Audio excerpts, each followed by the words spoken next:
Welcome to the Pitmaster Podcast. We're barbecue competition competitors that aim to share information, advice, tips, and tall tales about our favorite pastime. Head over to the pitmasterpodcast.com for all things Pitmasters, or follow us on your favorite social media platform. And now, here are the hosts of the Pitmaster Podcast, the two-time Grand Champion, SCA World Champion finalist, and barbecue specialist of Smoke Ain't No Joke Barbecue, the Anthony Luan, and the 24-time Grand and Reserve Grand Champion, Reserve World Grand Champion, Windover High Roller Champion, and the founder of Pitmaster Barbecue Supply Company stores in Utah, the old man himself from Big Johnson's Barbecue, Jesse Johnson. This is Greg Rempe from the BBQ Central Show, and you are listening to the Pitmasters Podcast, and they are doing it live. We'll do it live. That's right, Bill. I just said that. They're going to do it live. We'll do it live. Yes, live. They're going to do it live. What's up, Pitmasters? How's it going, Jesse? Good, man. Happy Tuesday to you. Right, you too, my man. How was your week? Week's short so far, but business has been good, and then it was interesting to figure out what the hell you guys were talking about at ThermoWorks last week. So release of the new product. When's that stuff going to be available? I don't have an exact drop date yet, but it's coming soon, sooner than later. So is it? Okay. Yeah. So yeah, we're all chomping at the bit to get the RFX, and it'll be interesting to see this new little tool for everybody's barbecue cook box. Exactly. Yeah. Get your Thermopan Nano. The Nano. It's fast. The Sizzle's been doing really well too. So yeah, Sizzle's awesome as well. They really haven't pushed that too much. So yeah, it's a mid-level Thermopan or thermometer, I should say. So that's so. But man, we had some Utah cooks head out to Montana. Absaroki, baby. Yeah, Sling of Meats took down chicken. First place chicken. That was awesome. The Chris's took down pork. They took down pork first place, and then the Utah teams were just sporadic hits here and there throughout the calls. But we got to give a shout out to BamaQ coming out of Canada. Yep. And the Colorado Bulldogs taking the RGC down at that competition. So.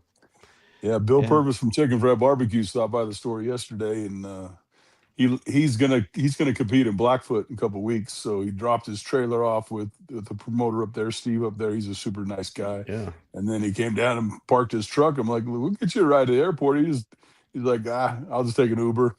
That's funny. From Layton to Salt Lake. So yeah, it's not bad. Yeah, and then I have a SCA event, a Bring Your Own Ribeye event. We'll ask John Lindsey how he feels about those.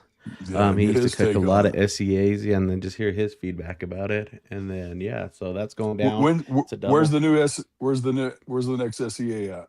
That is in Richfield, Utah, June 26th and 27th. The Severe Sear, right? Severe Sear, yes. It's a great one. I think actually, a lot of teams used to come to that from John's area, but man, things have changed in the last few years in the SCA world. Especially when it comes to travel, right? There's so many competitions spread out. It's like everybody has a competition in their backyard now, it seems like. You got to pick and choose, especially with, some people's economy that is kind of affecting their pocketbook. So they're got to be a little bit more careful on their travels. So exactly. But not a whole lot going on out there right now. You have a competition coming up, don't you?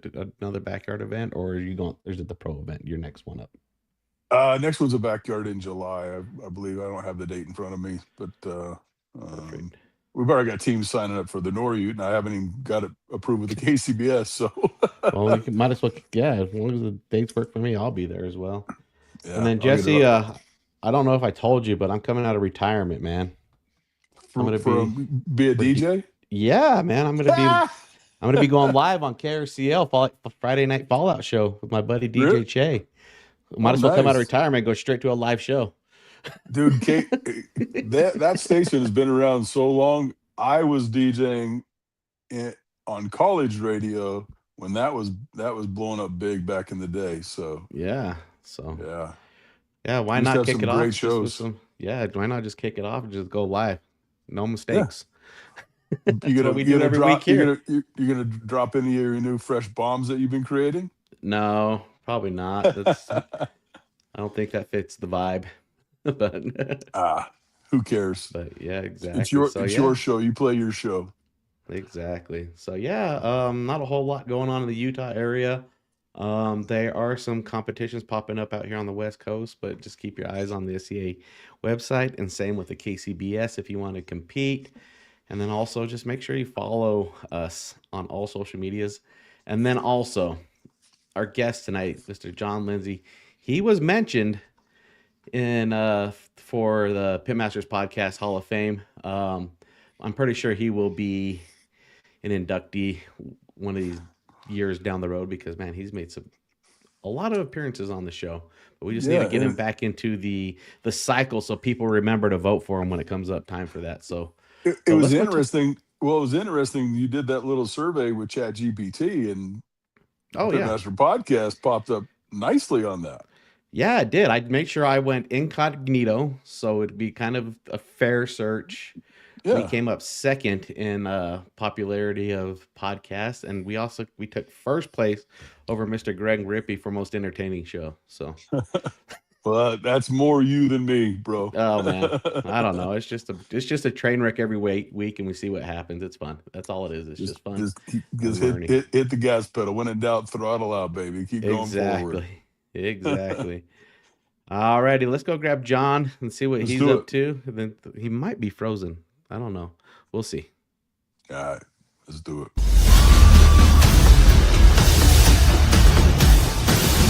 This is the single best investment you can make to become a better cook. Thermopen 1 is the best thermometer I've ever had. My thermometer of choice is ThermoWorks. When it comes to quality that I can trust, this is the company that I go to over and over again. There may be other thermometers out there, but there aren't other Thermopens. Mr. John Lindsey, welcome to the show, man. Well, how are you doing? I am good to be here. Glad to be here, man. Good to see you guys, and thanks for asking me to come on. We're excited about it. You know, that accent just sounds like halfway to home, because all my family from my mom's side is from Picayune, Mississippi. So yes, sir. I love hearing the accent, bro. Yeah, we are. We're not far. We're down here in the Arkansas Delta, you would say, and my folks are from Tupelo, Mississippi. Oh, yep, I know and, Tupelo Fulton well. area. Yeah, sure are. Well, first of all, I want to tell John Lindsey thank you. He might be like, what for what? But when I started my SCA career, there's 3 brands that stood behind me from the jump. One, Todd and Susie Bullock from Hey Grill Hey. They were just friends, right? Just from the jump. Yeah. And then we got good Mr. people. John Lindsey and Mr. Ronald Burns, Team Hottie Toddy. I still every once in a while still say that, by the way. But that used to be a big old thing. People used to talk about that. Yeah, Team Marcus Sippy, man. Yeah, Team Marcus Sippy. Yeah. That's where it all started, and I can't. We made a little history there, didn't we? Yeah, we did. Actually, it was pretty funny. What was it? Warrior Risen last year. Mr. Brennan Nilsson actually got up there and was shouting out his sponsors, and he did say Team Marcus Sippy. It was awesome. Yeah. It's been gone a little while, but yeah. Right? Yeah. But yeah, man, I want to tell you thank you for that opportunity. And you're more than welcome. Yes, sir. Still running your brand. Still scoring 50s on taste, killing it. The rest is on me. Well, we appreciate it. Bro. Yeah, it's been a while since you've been on the show. Let's hit the rewind button and let's take it back to First of all, for people that may have not know who you are, let's take it back on how you got into this whole cooking thing that we got going on. Well, you know, we've been competing in barbecue. Well, I'm like everybody else. Let's start back from the beginning. I think about. Uh-oh. Froze up on us. We froze him. We'll froze him. He might come back here just in one moment. But anyways, Jesse, I think I made the recommendation for you to bring his brand into the store, right?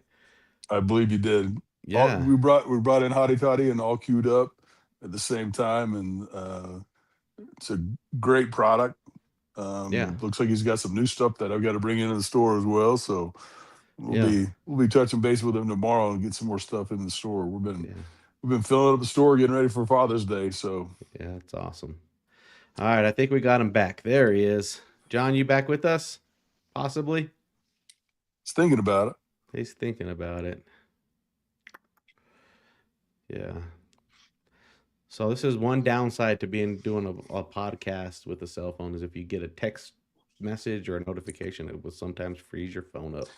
So what products of the Archisippy were you running back in the day? So still it's I use AP Climax and then John Lindsey's all queued up. Just his TP rub. Yep. And then I use Townsend Bold. I don't even know if they make that anymore. I got to ask them if they make that. He does. And then I use DB180 as well. So there you go. All right, John, we got you back. Yes, sir. I don't know what happened. Not a clue. I've got the strongest internet over here in the neighborhood. So anyway, well, like I said, on the downside, if you use a phone, if somebody sends you a text message or something like that, it will kick you out. So I don't know. I got mine on airplane mode. I made sure of that. So perfect. Well, all right. Well, listen, we talked about where this thing started. So let's start over just a minute. From the get-go, I think about 70% of the people out there started by watching BBQ Pitmasters, people my age or a little younger. Absolutely. And I think that show was so good for TV. I think it sparked some interest. And so we got into barbecue cooking, and we were KCBS. I started in the KCBS Pro Series.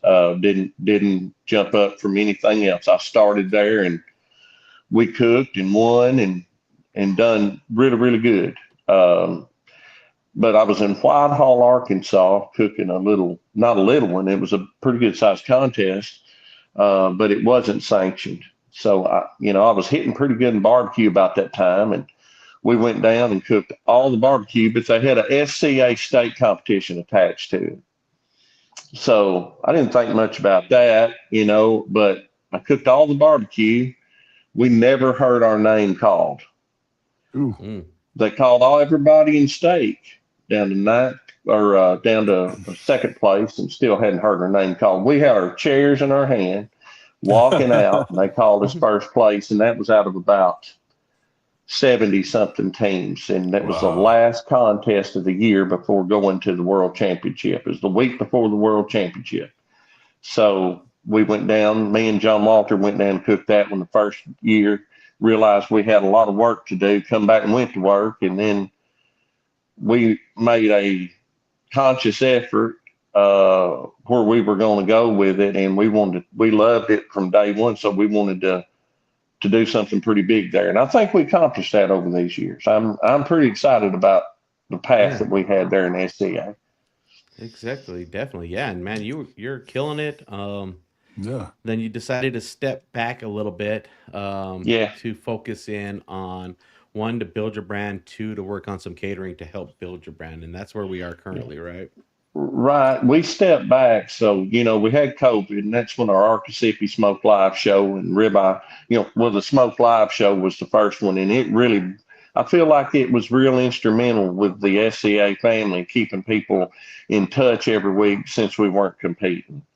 Back then, around that time, most of the time, folks were still pulling together. It hadn't got quite as political. And I know everybody talks about SCA family, and I definitely believe during that time, like other times of tragedy, that group bonded together. And we felt like our show was the center of that. We were glad to be able to do it. But the last years there before when I stopped cooking, I believe it was around 2020. I think my last contest for SCA was 2022. I think I won it. I can't remember. But I will say this. Number one, it got to where it wasn't fun for me anymore. You ever get to that point, you better be doing something else. Yep. And then about that time, my mother was really, really sick and dying. and did. And I just couldn't travel and go and do the things that I did. And then I felt like I helped build brands for a lot of different people during that time. I think we also helped push the popularity of the SCA at that time. And I thought it was time to start building my own brand. And so we cut the Arcasipi thing as a mutual agreement between me and Ronald to focus on our own products and our own brands. He's got real good products, and I feel like we've got great products. And so I don't know about him, but I can tell you that, man, this has been my best year and almost more than double my best year. Wow. And I think it's directly categorized by us splitting those two. And it's one thing to say Arcasipi combo, but what is that? All queued up and hotty toddy, but most people don't know, so outside. So we wanted to focus on the bigger picture, Sure. So that's where we're at today. What year did you start developing the rubs and bringing the rubs out in this process? I believe that was 2019, and it all started with Steak Shake. Yeah. We went to cook that first contest, and I had my entire steak rub line laid out. We left home and forgot it. So when I got down there, I started borrowing stuff, and I come up with this fajita seasoning from, in the big bottles. I believe it's Polliner, the actual fajita seasoning, and then let's see, there was a couple of others that I just had to use. I put them together and I thought, boy, this tastes good. And I even put a little bit of butter buds or something in it to try to.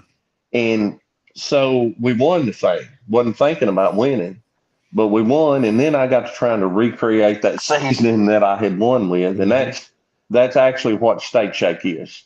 And that was our first one. Yeah. Still the best seller. But, most day in, day out. Yeah. That's still as good what's going to be used. I feel like a lot of competition teams have moved away from your product in the competition because you understand it just turns over. But Steak Shake is hanging on in there just from it's gone from just the competition circuit to the everyday seasoning and almost everybody's cooking. So it's in its cycle. It did its cycle in the competition scene, but now it's repurposing itself in the backyard scene for sure. The thing that I love about this, and you have to make a decision somewhere down the line. When we first started, we were selling to competition cooks.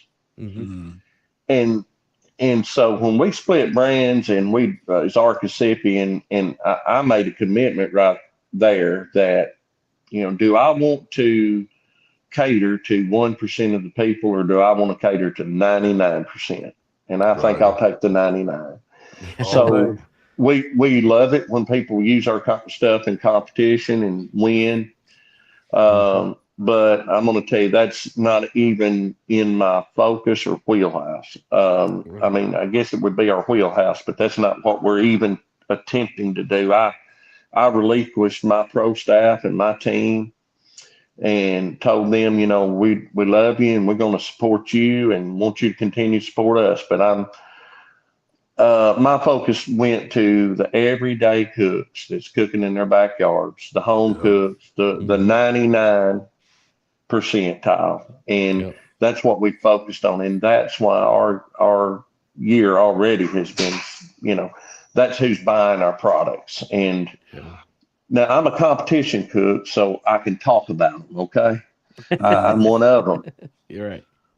Number one, the most finickiest bunch of people you've ever seen in your life. Number one. Absolutely. I mean, if you're a diehard competition cook, you're going to be finicky. If you're not, you probably need to stay at home. But you have a lot of loyal folks, but folks, I'll just be quite honest with you, mostly there's no loyalty in that. You can't build a brand on competition cooks, because I'll tell you what, doesn't matter what you do, you can go out there, especially in the steak circuit, cook a steak and you lose. You may be DAL, but the deal is you got a 50 in appearance, you got a 50 in doneness, you got a 54.3 in taste, but your texture was in the hole. Mm-hmm. Well, it don't matter about the texture. First thing somebody said, man, I got to change those rubs up. I got to change. Don't matter you got a 53. Doesn't matter. Still, we got to change those rubs up. I got to get that done this better. Instead of honing down and focusing on why you're not, flavor profiles are easy.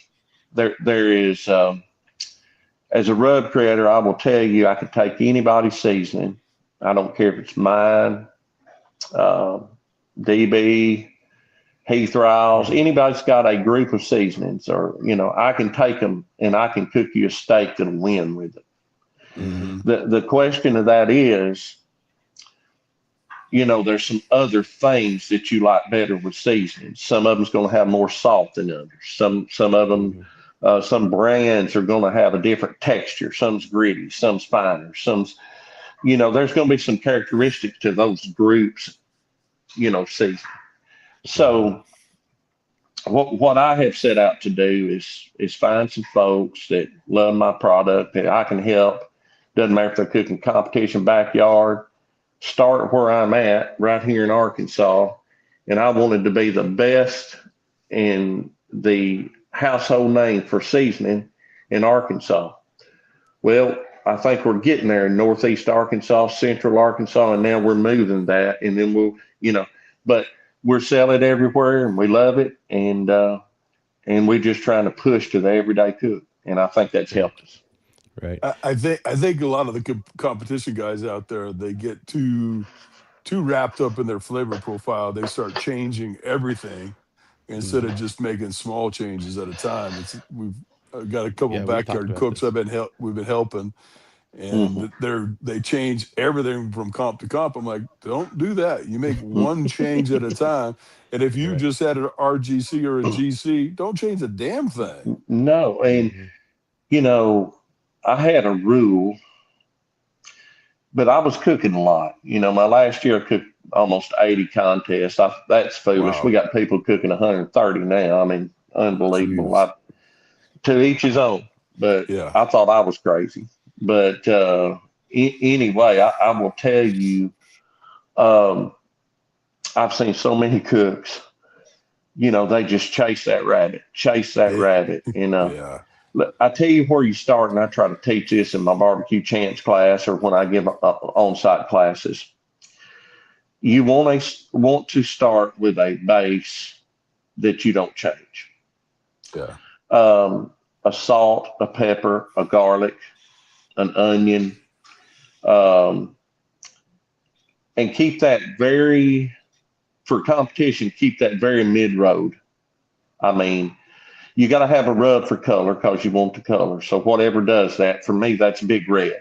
And and then you've got to have your salt, pepper, garlic base, which always go on top, because if you put the red rub closer to your steak, you're going to get more color. And so I layer mine backwards. The white rub goes over that, and in layers, time frame layers. Like clockwork. And then, and I use 2 for my salt, pepper, garlic layer. I use my all queued up bowl and my steak shake. Mm-hmm. And then you go to the finishing dust. I have what they call what I call a resting rub phase in my steak. And when it goes up on the riser to finish, which it normally goes to that riser about 115, 16 degrees for me. Almost tell you like clockwork. Goes to the riser, whether it be a little more rack, whatever riser it is, and then you start adding your butter or anything like that you want to add. But while it's resting up there, I put another layer. Grilling time goes on right there. Just boom. Take a thumb grinder. It goes all over the steak, but especially up on that end where the judges are going to take the bite from. And then I call that a resting phase, resting rub. And then we go to finishing before the box. And then I put a finishing dust on there. And that's a garlic butter season. That's where the garlic butter Southern Spice seasoning came from. from what we used in competition to add that finishing dust on. Yeah. And I don't think it was the last year, but the year before I quit, I believe, it was weird. We had all these people that, 12, 13 wins, first place wins. That year I had 11 second places and I think about 8 first place wins with that same deal. And so keep it simple. Simple. And remember to layer your flavors and, and don't change a whole lot. Make those tweaks very small. Yep. And keep working it down. But you got to cook a little bit to do it. Right. Yeah. So I'm going to go back to this whole seasoning and jumping ships and stuff like that. I know you both might get mad at me for this comment. But no, Jesse, sir. you're a little bit different because you're a barbecue supply store. Yeah. But this is more or less, see if John agrees with me. I've said it before. Jesse got mad, but I'm going to say it again. Sponsors are liabilities. When you go out there, see, I told you. But when you go out there and try to find let's just put you all queued up. You go out there, now you're like, John Lindsey sent me all this, and now I feel like I have to concentrate everything. Use this every single time. Use this and market it. I have to help him build and build and build and build. And then when the season comes to the end, next person comes after you, dump them, and they're gone, and then they're running with a new one. This is why I feel like finding sponsorships is like a slight liabilities, because you feel like you're obligated to this, but you're actually, where I am now is I don't run any sponsors. I run the product that I know works. There's a reason why I use your product. There's a reason why I use Ronald Burns' product. There's a reason why I use DB180 in steaks, is because it works. And I don't feel liable to shout you out until I know I'm up there on the first place. And then that's when you deserve the shout out because of what I use. It's not this 10th place shout outs, whatever, but that's why I feel like you're a little bit different, John, versus Jesse, which Jesse is a barbecue supply store. He has opportunities to expand all those products to all of his cooks, charcoals, grills, everything like that. That's a little bit different, but I think it is. When it comes to seasonings, I feel that's the way I feel. Well, you want me to go or Jesse to go? Either one. Okay. Go ahead, Jesse? John. Well, for me, I know that there's competition cooks out there that are sponsored by different product lines. Yeah.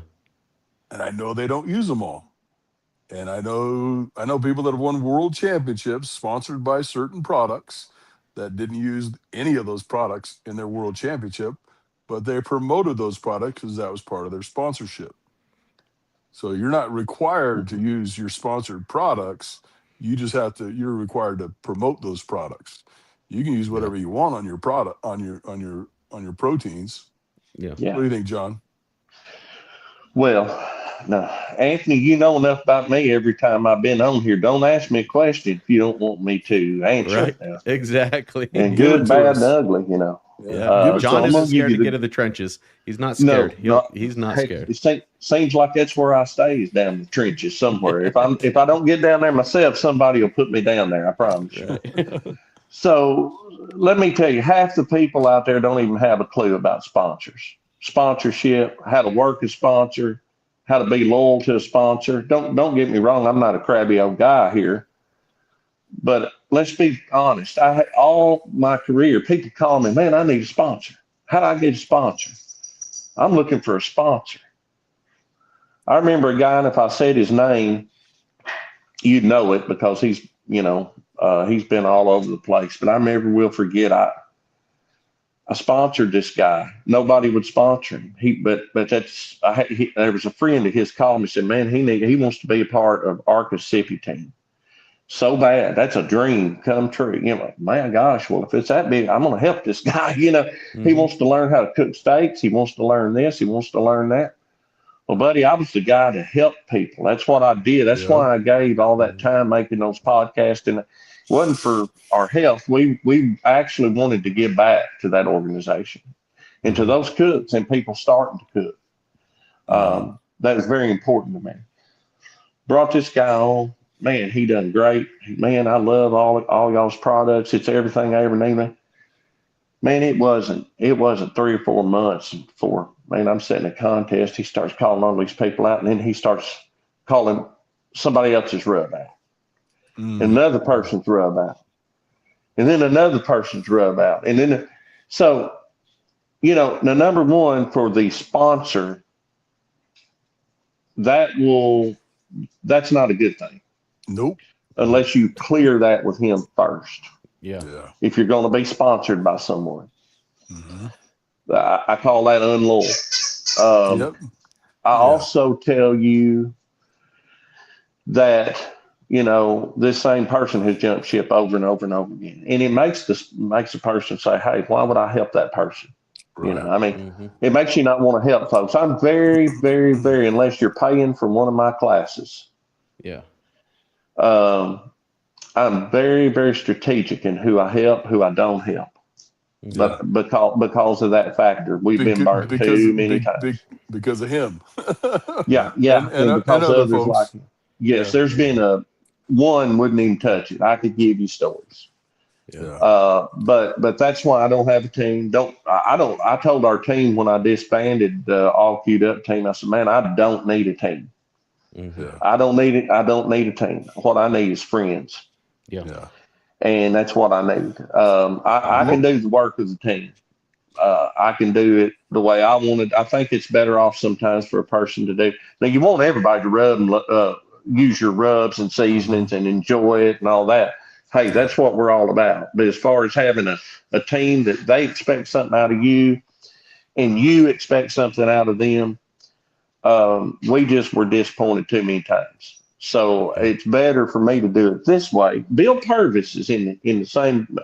I'm going to tell you, he's doing it the same way pretty much. He loves people. He wants to help. He'll help. And he wants to make sure those people that loves his product gets some of his product and special deals to use it as loyalty. And I think he's doing a good job. So, and also the sponsorship situation is like the guy, he said, I need a sponsor. Well, why you need a sponsor? You don't know who your sponsors. Would you want to use a product that you don't believe in? Or you don't know. I mean, you don't know that. Yeah, you don't know. You haven't cooked with that product or anything else. It's like, but I got to have a sponsor. The bottom line is steak cook-off deal. And also I got to say this too, the shout outs. It's so freaking goofy sometimes. Somebody will go out there and your awards and it takes 5 minutes for everybody to name off everything they used and how many, you know. I mean, just let's face it now. But the appeal of the SCA was such, it made people that cooked it feel like superstars when you won. Yeah. And let's just face it, we've all got that little bit of ego. We've all got that little bit of something, and it was almost, I'll tell you what it did. It played with my mind a lot because when you're on that, you know how many times, Anthony, I ran for points, all those times. And 19, I think we were second in the points chase. And I just with working, I could not cook 120 contests to be able to win it. Sometimes I cooked almost half of what the leader did. Yeah. So I was okay with that because I was winning. I was really excited about it and I enjoyed it. But what happens is chasing it gets in your blood. And before you know what's going on, you've lost, a year with your family, a year with your wife. You've lost you cooked 78 competitions. And I don't know about y'all, but I'll spend $800 to $1,200 per competition, just add it up. Easy. Yeah. And even on a steak cook, traveling, hotel rooms, and if you're chasing points, I've seen those guys out of Iowa. I have seen Mark Huntley and Matt Overson, who both of them are friends of mine and I really like, and they're good people. But I've seen them leave a contest in Iowa and drive to Arkansas overnight to compete and then drive to Oklahoma or Texas and then back and go to work Monday morning. Wow. Yeah. We live in a free country and But if I've got to do that to win a dang points chase, I'm not going to do that. I might have used to it, but I'll promise you. Right. If you see John Lindsey doing that again, you'll know he's been abducted by the aliens and somebody else is in my body. Oh, that's funny. And I'm not so sure that the points chase deal tells us anywhere near close who the best cook is. Well, matter of fact, I'm absolutely sure it don't. It's a financial investment, is what that is. 100%. You're just out there rocking as much as you can. It's like when people do the shout outs, because as a promoter, we have competition between barbecue supply stores here in Utah. Right. And teams get really nervous if they're sponsored by the Barbecue Pit Stop, which is my competitor. Right. I don't care, because I'm an abundance thinker. Mm-hmm. If they're your sponsor, I want you to talk about your sponsors because they supported you. I don't care that you're talking about them at my contest. Don't care at all, because those cooks and those backyard cooks, they need their local knowledge from their barbecue supply stores. Right. We need them. They need us. Go support your local barbecue supply store, because it's what, because a rising tide lifts all boats. It just does. It just does. So, So I mean, because some teams feel funky about it. I'm like, I'll grab the mic from them and go, listen, don't feel funky about shouting out your sponsors, because if they're your sponsors, they're supporting you. They need those acknowledgments for your sponsorship. So do what you got to do. I don't care because it does not hurt my feelings one iota. You know what I mean? And I was that guy at one time calling out lists of people and then trying to remember. And if I missed one, it made me sick, because I did, and then you start dragging out pieces of paper. It's got complete. It's out of hand. My God. Because I can understand 4, 5, 6 sponsors. Mm-hmm. You don't need to do a laundry list. You don't need to talk about 12, 15 people. Talk about who's your main guy. Who's the one who actually helped you? Who helps you? Who takes care of you? I've got guys that come in the store because all we're trying to do in the store is help. Yes. All we're trying to do is help you make better food. So if we can help you, that's great. And I've had competition guys come in the store, and you help them and you help them and you help them. And then they turn around after all the help you did and are shouting out somebody else. I'm like, that goes back to what you were talking about. Where's the loyalty? Brother, you're preaching to the choir right now. Yeah, you are the loyalty to the choir. That's the one thing that'll piss me off faster than anything else. You come in and get a bunch of knowledge, because I've been cooking for decades. I've competed at a very high level barbecue wise in the limited amount of travel that I could do back in the day. Right. And you turn around and help those people, and they turn around and kind of almost crap on you. I'm like, I have been known to I have opened my home for a few people and brought them in and done 4 categories plus steak and everything else. Spend a day. Sometimes I'd provide the meat, sometimes they would.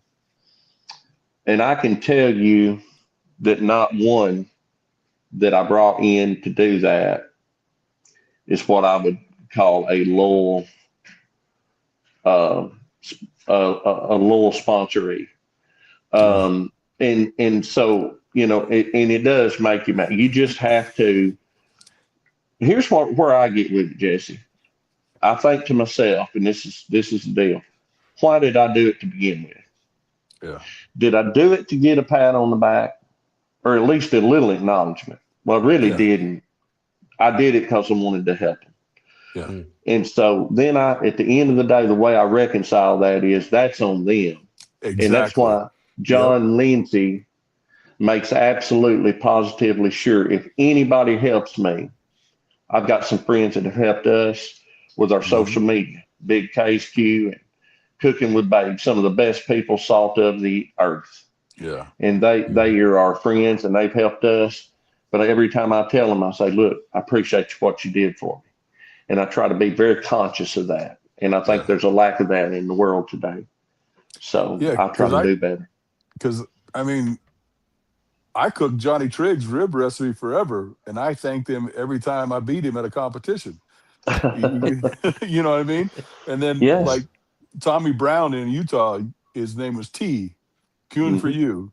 He's the one that got me involved in competition barbecue. And I shout out him all the time because if it wasn't for him, I mean, I saw the Pitmaster show, got me excited. I'd done barbecue in the past, but not to that level. He got me involved, and the rest is history, man. It got hook, line, and sinker. And I was, but I always remember those guys that helped me along the way,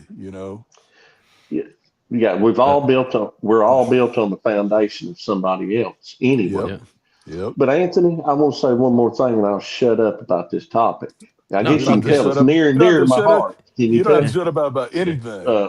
But Anthony, to your point, I know what you're saying about this sponsorship. I only have one sponsor, and that sponsor is the BBQ All-Stars, Melissa Cookston, Pete Cookston, some of my great friends, mentors. Yeah, she's awesome. I work with them when I can. I teach classes at their store, 4, 5, 6 throughout the year. Melissa and I have done podcasts together. We've got plans to do some barbecue, with the All-Stars, all kinds of stuff. But they're kind of like Jesse. They're a barbecue store. So if I can promote Weber, I can do it through their store. If I can promote this, I can do it through their store. I love Melissa Cookston's rubs. I guess you could say we got a new Arcasipi combo because I use the Melissa Cookston and the John Lindsey products, and they work good together. And of course, you could do that with any of them, but I like her products. And I guess what I'm saying is I can see the value of somebody that's, to not get tied down, to feel you have to promote something in case you do miss it or you do want to move to something else. I mean, if you commit, my opinion is commit. Yeah. If you don't commit, you can't be mad at, you can't be upset about it, And that's why the Anthony Lujan has 0 sponsors. The Anthony Lujan. So I've had the same grill. I had the same grill from start to today. I've used the same rubs because they have yet to fail me. And I shout out ThermoWorks because they give me a check so I can actually enter these competitions. And then the Pitmasters Podcast is my own show with Jesse. I'm sorry, but you pulled something off of my brisket cook last year and put it into your steak category. And what'd you do on the next steak competition? Yeah, we won that. I won that. Well, hey, let's talk about it after the show. We'll figure something out. We got that's honestly like I just what I'm mostly going for on this is to everybody that is getting into this. We have Steve Conaway watching the show. We have Brandon Nelson. They're OGs in the game. People. But the thing is don't go and just jump on somebody and ask for sponsorships because you don't want to pay $10 for a bottle of rub. I get it. Every penny counts right now, but use the product, swear by the product, and say, would I use this product even if they didn't give it to me for free? What you just described right there is Steve Conaway. Yeah, exactly. Steve Conaway is an epitome of what you just said. It's true. He's always been solid for his sponsors. He's always been real careful. He started watching Arcasipi Smoke Live. I remember when we started getting these people involved, and he has done fabulous. Been a great mentor. Brennan Nelson out there is a great guy too. Him and his I don't know about Brennan though. We love Brennan. Don't get to talk to him, but we love him. And but what you said is true, Anthony. Right on the money. And I can see it both ways. And I'm not trying to give you a political answer or a seesaw answer, but I can see it both ways, especially being where I'm at right now. But it's for me. I'm pretty loyal, and loyalty goes a long way in my book. Well, the thing is John Lindsey, I reached out to John and just said, hey, I want to try your products. He Sure said, did. I've been watching you. I've seen what you've been doing. I want you to try my products. And that's how it kind of came about. did. And it's worked. Why change something that's not broken, right? Jesse called me out. I did change something and it elevated me a little bit more, but the stuff, what I've been running is just working. Everything else I can blame on myself. Did I hit texture? That's on me. Did I finish doneness? That's on me. My taste score is always there. So why change that? But anyways, we spent a lot of time on that and we have about 15 minutes in the show. We got to shift some gears. I got a question though. Yeah. We're going to change gears just a little bit. Even though SCA is not my world. I mean, I've cooked a handful of competitions, never had any success because I didn't spend enough time on it. John, what's your opinion about bringing your own steak? Yeah, let's do it. Here's my opinion, and I want to ask you a few questions before we talk about that. First of all, I still watch SCA and what goes on there, so it's not like I'm checked out or anything just because I haven't been cooking their contests, and I know what goes on, and I kind of watch the page. And so I've seen this come up, but I think it's pretty evident from everybody that talked to me. The last couple of years at the World Championship have been down years, I would say, and this year especially, I believe, quite a bit. Wouldn't you both say that? I agree. I don't want to talk out of school, but it's been down. And I've never been to World, so I can't tell. I can't. Yeah, well, it was down pretty bad, and for whatever reason. The year I cooked my first World Championship in 2017, there was 103 teams. Is what it was. And you go back to some of the real OGs like Johnny Joseph, and Alan Newton was there from pretty much day one. Alan's a quieter guy than Johnny. Johnny's always talking and having a big time. Alan's kind of quiet. So most people recognize Johnny because of, that. But Alan Newton has been there ever since it started and has won as much as anybody on that circuit. And probably one of the best cooks out there now, if he wants to cook. But I say all that to say this. They remember it when there wasn't but 5 or 6 contests. Shauna Rapolo's in that boat too. She was doing that. There wasn't very many contests, and they had that, started this Trick Haggard over in Tulsa. And, that was, and, I always hear people say, well, that was the good old days and this, that, and the other. Well, it grew and right before COVID was growing, but we did the podcast and we had all that stuff there. And when COVID finally stopped, it was still really chugging. If SCA had made this move to bring your own ribeye then, I say all that to say this. I don't think you would have seen near the downticks of what's going on now versus what it would have been. Because I will say this, and I know this for absolute certainty, Ronald Burns and myself talked to the powers that be at SCA, because at that time we really felt like, I'm not going to say that, that's Brett and Ken's organization. They can do exactly what, if they want to elevate it, they can do it. If they want to close the doors or run it in the ground, that's up to them. They put their blood and sweat and tears behind that. So, but we felt like we were on the inner circle of that, and we could see coming down. I'm definitely not speaking for Ronald. I'm saying for me, could see that going down the pike. And I do know me and him both talked to him about making some changes and trying to revamp it as a steak and maybe a points chase on a rib or a whatever, and bring your own steaks to help these promoters. When a promoter can't make any money for the charity, why would he want to spend $2,000 to put one of these on for nothing? Right. Or whatever amount. Well, the steak bill on a small contest, $2,000, it's $2,000 to $4,000. Yes, sir. So if teams are bringing their own steaks, though, I think the prize money should be popped up quite a bit.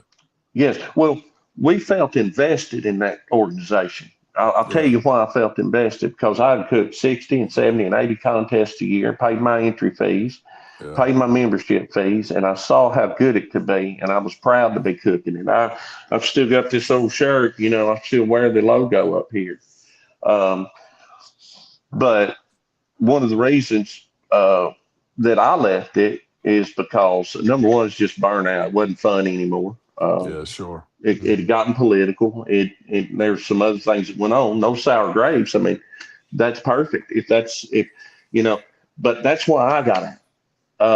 That I did that for me. I didn't do it for anybody else. And I wanted to focus on my brand, and that's what we've done, and focus on helping other people.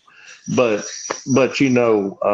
if they'd have made that change on this bring your own ribeye then, I don't think you'd be seeing the dips it's having now. And I do want to say that I'm going to cook some more SCA contests. I'm definitely may cook one sooner than later. I'm not made my mind up yet. Richfield, Utah. Yeah, we've got one down close to me and pretty quick, and I may do that. But I am impressed with the Rib Cookoff Association. I do believe they are absolutely, Dirk and Jody are on the right track. And I'm going to tell you, Jody Harris is like a little bulldog when it comes to getting after something like, she don't go in anything halfway. I promise you. And that causes Dirk to do the same thing. And I'm going to tell you, they've been great for cooking, I think. And I think that's going to be on a huge uptick. All right, cool. So what I'm gathering from John Lindsey, he didn't ask a question. He just kind of he answered his own question. Is that I did. Bring your own ribeye is a good thing? I think it is. 5 years ago, maybe even today. Even today. Yeah, I think it could help promoters. What do you guys? I think you've been a proponent for that, right? Me? Bring your own ribeye. Yeah. No, hell no. We've gone over this. I'd rather just pay the $160 and show up and have my steak there. I hate going and looking for steaks. I've said it before. I'm bougie. I just rather show up and steaks be there, and then everybody has the exact same opportunities, exact same steaks. Versus I will tell you, before it comes a meat competition before a steak competition. There is, you have to look at it both ways, because that's some good points. I always felt like, though, the goal, it'd be great to be able to keep your own steak, let the SCA provide steaks, and still find a way to make money for the promoters. Yeah. And if you can ever find that ticket, I think you'll, and that's where I stand. I'm not so sure that's the answer, is bring your own steak, but I do see where it would help the promoters into this. Right. I agree. 100%. So that, I don't mean to give you a seesaw answer again, but I can see it both ways. I really can. As long as the promoter pays out versus low payouts. Oh yeah. So, but that's the thing. And Steve Conaway called me out. Bougie equals lazy. No. Just so you know, Steve, I already have my steaks. I've talked to a meat scientist, and she's breaking some stuff down for me. I'm running a practice. I said so that should be some hits. And if you stay current on my social media, you know who she is a meat scientist. She gave me some tips on how to make my steaks super tender, and I'm running that. So not lazy this time. I am actually trusting science this time to see what happens. So just so you know, she's tied in with hardcore carnivore, if you guys haven't picked that up on. So but Jess is pretty smart, and I'm not the Jess I'm talking about. Yeah, exactly. So, but Steve, I know you're just giving me crap. Him and I go back and forth, but there's never no bad blood. It's just getting our opinions out off our chest. Him and I can talk. I think him and I can talk politics and nothing would go wrong. Yeah, but as a promoter though, if you don't have that $2,000 to $4,000 bill, right? There you go. Put that money back into the competition. Get the team count up. Make it so when you do really well, you make a little bit more money in the prize money. It helps the teams out to compete in their next contest. But the payouts have got to be there if you're not providing the steaks. It's just it's got to be. I mean, you add $4,000 to a contest. What does that do for a contest? Yeah, you know exactly. Yep. And then John, we're gonna talk about what you got your current brand, but I have one more question. This is not a seesaw answer. This is a yes or no question. Straight up. Do you miss seeing single steak, single ancillary out of the parking lot by 3 competitions? Yes, sir. I thank you because man, these contests, I'm leaving the parking lot at 6:30, 7 o'clock at night because there's 2 steaks, 3 ancillaries, and a rib cook. I understand people want to cook it, but man. Yeah, and everybody that won or placed, like we discussed a while ago, had to go through a page of sponsors too between. So 6 or 7, there you go. Right. And these days, I mean, if you're a state competitor, you want to go to the World Championship, all you have to do is wait till the end of the season, cook those last contests, and get that participation trophy for taking 10th because it got passed down 9 times. And you get to go to the World Championship. There we go. Are you guys really? Are you trying to prod me? I mean, what are you trying to do here? You're pulling up everything. Let John, me tell you. I'm going to tell you before you even say anything. Before you say anything, John, I am on your side with this.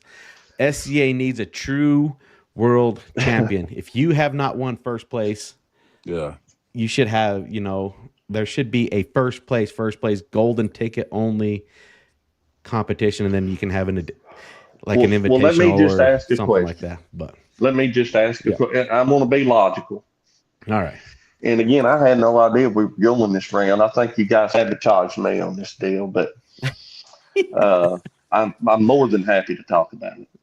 I love everybody, but I still have my opinion. So let me ask you this question: if you took 10 people and you was going to try to find somebody that was the best chicken and dumplings cook down here in the South that you ever seen in your life, or let's say you was going to the county fair and somebody was making pickles like they did on the Andy Griffith show, whatever, judging anything, and you had the best in the world, and you had another one, and you had another one, and you had 4 or 5 people, that'd be one thing. But and one of them could be a teenager, one could be whatever. But most of the time, when you have a small group like that, the best is going to come to the top.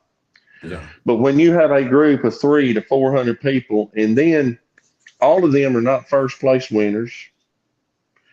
Number one, if you're going to have a true world championship, put the best in the world together, and I've heard that said, "Oh, we do. Well, that's what we do." Bull. That is not what you do. You can't start trying to give away 30, 40, 50, whatever spots to people that are, wasn't going to come anyway, that never won a contest, and bring them into the championship through that many tables. Yeah. If you're going to have a world championship, put the best of the best together and put them across one table, the same judges and everything, and have a world championship and figure out who the best steak cook that day in the world was. Right. And that's the only way you can do it and have a true one. And so, no pun against anybody, but. Right. So if I'm wrong, you guys both can correct me here. There is only one competition that I know of that is true like that, and that's the Jack Daniels Invitational. You have to win first place, unless if there's a weird, goofy thing that happened last year, with Sling and Meats. But you have to work. There's only 90 spots, and you have to win a first place to be able to make the contest, correct? Or draw a bung if there's too many people in that state. Well, the World Food Championships back in the day, you had to win. It's just like the one for the $1 million next year. You had to win a qualifying competition to get the World Food Championships. Mm-hmm. And then there was 140, 150 teams at the World Championships in Las Vegas. Every one of those guys won a specific contest to get there. So Jack is one thing. Mm-hmm. I've had 5 bungs for the Jack, never had my bung draw. The American Royal is the same way though. For the you have to qualify to get to the American Royal. It's the same thing. Yeah. Yeah. In my opinion, in my tenure in SCA, we had one person that I would consider what I would say would be the epitome of a true world champion. That'd be Terry Roan, because Terry Roan won double contest. He won points champion. He won world champion. And some of the things that Terry Roan did just defied the logic of it. Most time you win a points championship, you don't do any good in the world championship, two different animals. So, but Terry Roan's done them all, done them both. I'd consider him to be a true world champion cook. But what do I know? This is my last topic on this part. But I feel like if you win first place, you get an automatic bye on the first round. Yep. And then everybody else then all the other hand-downs can compete to go into the finals. But that's just my opinion. Yeah. So agree. John, we can go to 2 hours on this if you guys want, but our listeners probably won't listen. We're gonna have you back. I don't know. I think people are pretty interested in John's opinion. Right? Yeah, we need to definitely have you back so we can dive more into this rebrand. But tell us a little bit about this rebrand and what you got going on here, and then we'll wrap it up and book you again. Okay, I'd love to come back, and guys, it's been again my pleasure. Yeah. But I'll tell you, we have had a little bit of a rebrand because we are all queued up. We've been at for a long, ever since we started in barbecue, and that's my seasoning line. I've got an all queued up line of seasonings. It's produced by Townsend Spice Supply in Melbourne, Arkansas, and they do a good job with it. And then, but I started a new brand and a new line. Most of you know, when COVID hit, we lost our jobs. I ran an insurance agency for about 13 years. COVID destroyed it, and I had to regroup everything. So we started doing what we naturally wanted to do, and that's feed people. So we started catering and vending and focusing on seasonings and doing all kinds of stuff, and we've really enjoyed it. But in that process, we got into catering and we got into Cajun food. And I have family that are full Cajuns, and I grew up cooking that stuff. And of course, we're here in the Arkansas Delta, and we love it too. They speak a completely different language. They do. I got a lot of relatives that are Cajun down south. You thought my accent was different. I promise you. Yeah. But I tell you, we love the food, and we have a new brand called Southern Spice, and it's John Lindsey Southern Spice. Tell you the story how it went. Me and Ronald Burns and Mike Smith with BamaQ TV had developed a garlic butter seasoning called Butter Bomb. And the way that seasoning came about is I went over to Townsend, and I had Shane and Lawson help me, and they developed that product. And we all three went in together on that product. It sold. It was all queued up, Hottie Toddy and BamaQ TV. Mm-hmm. When we decided not to do the BamaQ TV shows anymore, just because the travel and everything, we did 2 or 3 seasons with them, and the travel just got so, and it's like Anthony said a while ago, we felt obligated to go, and it was, so we just decided, so we took that brand and broke it up. And so one of the deals was that we let Mike have that garlic butter seasoning. Mm-hmm. That was a seasoning, and the label and everything that I was going to release under all queued up. But Mike took that one. It's a good product, and can't say anything more than that. It really is. So I went to Townsend and said, I need a garlic butter seasoning. People wanted my garlic butter over here. But I wasn't going anywhere near I had a different vision for that new garlic butter. And immediately Shane said, she said, I know y'all were together. We produced theirs.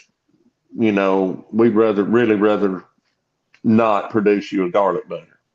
Well, that's fine. I just got on the phone, called David Mixon, who's one of my great friends with the Meyer Mixon Group. And David said, he owns the United Spice Company. He said, man, I'll do whatever you need me to do and take care of it. So we developed, me and Adam Dixon, who is still our vice president of sales and a good man and has helped me tremendously, and we appreciate him.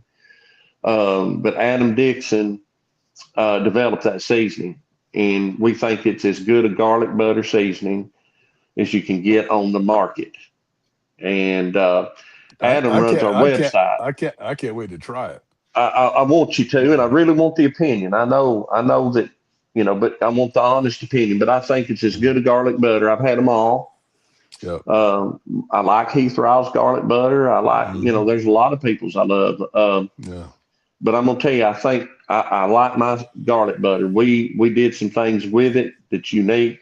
It's got real butter buds. It's MSG free, gluten free. There you go. And it'll sure put the whammy jammy on a steak or a rack of ribs. Nice. I found that out when I cooked the RCA just not long ago, and we hadn't cooked in over 3 years in a contest, third place. I let them get a little too dark. It was my fault there, but the flavor was dead spot on. And boy, that garlic butter just gives them something. So you'll enjoy it. But I say all that to say this, that's my Southern Spice line. There'll be more to come in that line. And then my social media is Delta Pitmaster. We've started really ramping up our social media and getting involved with that. And we want to create and be consistent doing so. So we're putting out a lot of content, getting a lot of views. I went back and saw the views I had for the last 28 days, and it almost come to tears after all these years. But my friends, Big Case Q, Cooking with Babe, they've been friends of mine for a long time. They gave me some pointers, and I just think that I'm thankful for them and their friendship, and appreciate they tried to help me, and it's really paid off for us. So we're trying to build it, and we're excited to do it. We're going to compete some more and be different sanctioning bodies, and we're still doing what we're doing, but we're really focusing on building this rub line. And I have to say this, allqueuedup.com is our website. And you can find more information out there. Adam Dixon runs that, and we've got our product in stores all across the United States, and we'd love for you to try it. Tell you what, the Cajun, the Bayou, any of those flavorings that are on the shelves, they sell well in Utah, which is so crazy to me, but they sell very well. So, well, we appreciate you carrying it, and you bet. Cool. Well, so John, I'd looked at it. Let's shoot for you. We'll reach out to Crystal and see if we can get you back in September. That gives us some time to taste this stuff, and then we can come back and talk about it more and more focus in on the brand. Or if something goes haywire in the SCA, we can also talk about that. But I don't see that happening anytime soon. So yeah, but let's get you back on in August. Content is king, John. Yep, exactly. That's what sells rubs in the stores. It is. It really is. People get all fired up by seeing something on social media, and they come in the stores. Like Meat Church kills it because he'll drop a video and people come in and just destroy my shelves, and like and he's not the fastest to kind of restock my shelves, So it's like you got to let us know when you're dropping content that kills it like that. But years ago, I'd go to the store over at Memphis Barbecue Supply, and I went in one day to get some of Malcolm's product. I love that AP of his. Man, that's what I used before I had my own. Went over there to get it. Well, he just dropped a video the day before. Gone. And I said, man, where's all the AP? He said, my God, man, Malcolm dropped a video. He said, if he drops one, you better get over here and get it, because there'll be lines out here. And those guys, him and Heath Riles, have done a fabulous job promoting their products. Absolutely. They're good guys. And I enjoyed all of them. But yeah, I understand. But yeah, I'd love to get them to you for sure. All right. Sounds we'll good. talk All right, tomorrow. we'll have Crystal reach out, get you booked for later this year, and then we'll have you back on. We'll talk some more. Like I said, we could run for 2-3 hours because we have so many questions. But we'll get you back on, and we'll just get your name in people's head again, so we can bring you back into this. Please do. The reigning for the Pitmasters Podcast Hall of Fame, and make sure you go out and vote, John. Yeah, make sure you vote for somebody as well. So I go will. to pitmasterspodcast.com and get your votes in, and make sure you follow us. Make sure you follow John, and then we'll catch you all next week, guys. All right, guys. Good to see you. Glad to be here. Yeah. Thanks, John. Appreciate you. Thanks. Yep. Bye-bye.